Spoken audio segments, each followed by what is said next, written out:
പുതിയ സർക്കാരിന്റെ ഓരോ നടപടിയും പാവപ്പെട്ടവനെ ചേർത്ത് പിടിക്കുന്നതായിരിക്കുമെന്ന് മുഖ്യമന്ത്രി വി ഡി സതീശൻ. അധികാരത്തിന്റെ പത്രാസ് ഒരിക്കലും കാണിക്കില്ല എന്നും തന്റെ പേരിൽ നാട്ടുകാർക്ക് തലകുനിക്കേണ്ടി വരില്ല എന്നും പറവൂരിൽ നൽകിയ സ്വീകരണ പരിപാടിയിൽ മുഖ്യമന്ത്രി പറഞ്ഞു. മമ്മൂട്ടി, മോഹൻലാൽ ഉൾപ്പെടെ മലയാളത്തിന്റെ മഹാനടന്മാരുൾപ്പെടെ എത്തിയാണ് വി ഡി സതീശനെ വരവേറ്റത്. എന്റെ ഒരു കഥാപാത്രം പറയുന്നുണ്ട്, കേരളത്തിൽ ഇപ്പോൾ മയക്കുമരുന്ന് ഒഴുകുകയാണ്. നമ്മുടെ കുഞ്ഞുങ്ങളുടെ സ്കൂൾ കവാടത്തിൽ വരെ മയക്കുമരുന്ന് എന്ന വിപത്ത് ഇന്ന് എത്തിയിരിക്കുന്നു. ഉരുക്കുമുഷ്ടിയും ദൃഢനിശ്ചയവുമായി സർക്കാർ മുന്നിൽ നിന്നാൽ മയക്കുമരുന്ന് എന്ന വിപത്തിനെ നമുക്ക് തുടച്ചു നീക്കാൻ സാധിക്കും. മുഖ്യമന്ത്രി എത്തിയതോടെ ആവേശക്കടലായിരുന്നു ഇന്ന് എറണാകുളം. രാവിലെ കൊച്ചി ഇൻഡോർ സ്റ്റേഡിയത്തിലും വൈകിട്ട് പറവൂരിലും സ്വീകരിക്കാൻ ആയിരങ്ങൾ ഒഴുകിയെത്തി. ചടങ്ങിനെത്തിയ മലയാളത്തിൻ്റെ മഹാനടന്മാർ പുതിയ സർക്കാരിലുള്ള പ്രതീക്ഷ മറച്ചുവച്ചില്ല. തമിഴ്നാടിൻ്റെയും ആന്ധ്രാപ്രദേശിൻ്റെയും കേരളത്തിൻ്റെയും ഒക്കെ മുഖ്യമന്ത്രിയായിട്ട് ഞാൻ അഭിനയിച്ചിട്ടുണ്ട്. അഭിനയിക്കുന്നത് വളരെ കുറച്ചു കാലത്തേക്കാണ്.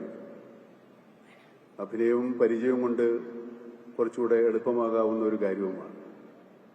പക്ഷേ യഥാർത്ഥത്തിലൊരു മുഖ്യമന്ത്രിയായിരിക്കുക എന്നുള്ളത് നല്ല ബുദ്ധിമുട്ട് പിടിച്ച പണിയാണ്. ഒരു ദേശത്തിന്റെ പ്രിയപ്പെട്ട പുത്രൻ ഒരു നാടിന്റെ തന്നെ മുഖ്യനായി മാറിയ അനർഘ നിമിഷം.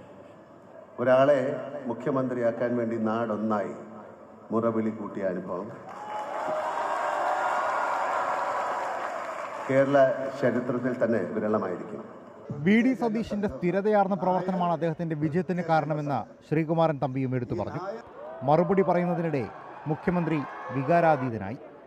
വാത്സല്യവും സ്നേഹവും വാരിക്കോരിത്തന്ന നിങ്ങളെ മറക്കില്ല എന്ന് പറഞ്ഞ വി ഡി സതീശൻ വെല്ലുവിളിയും പ്രതീക്ഷയും ജനതയോട് പങ്കുവച്ചു. ധനകാര്യ വകുപ്പ് കൂടി ഏറ്റെടുത്തിട്ടുള്ള ഒരാളാണ് ഞാൻ. അതൊരു വെല്ലുവിളിയായതുകൊണ്ടാണ് അത് ഏറ്റെടുത്തത്. കേരളത്തിന്റെ സമ്പദ് വ്യവസ്ഥ മെച്ചപ്പെടുത്തണം, കേരളത്തെ ഒരു തുറമുഖ നഗരമാക്കി മാറ്റാനുള്ള കൃത്യമായ പദ്ധതികളുമായിട്ടാണ് ഈ സർക്കാർ നിൽക്കുന്നത്. എറണാകുളം ജില്ലയിൽ നിന്ന് ജയിച്ച MLA-മാരെയും ചടങ്ങിൽ ആദരിച്ചു. അവസാനം പ്രിയ സുഹൃത്തായ നടൻ സലീം കുമാറിന്റെ വക ഒരു മാസ് ഡയലോഗ്. വനവാസക്കാരന്റെ പട്ടാഭിഷേകം. സത്യത്തിൽ അതാണ് നടന്നത്.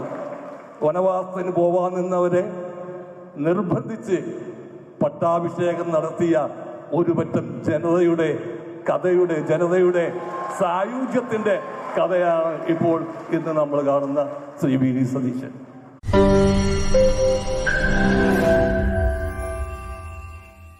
ലോകത്തെവിടെയായാലും ഏത് സമയത്തും 24 വാർത്തകളും ഓഗ്മെന്റഡ് റിയാലിറ്റി പാക്കേജുകളും എക്സ്പ്ലെയിനറുകളും വിശദമായി കാണാൻ ഞങ്ങളുടെ യൂട്യൂബ് ചാനൽ നിങ്ങൾക്ക് സബ്സ്ക്രൈബ് ചെയ്യാം.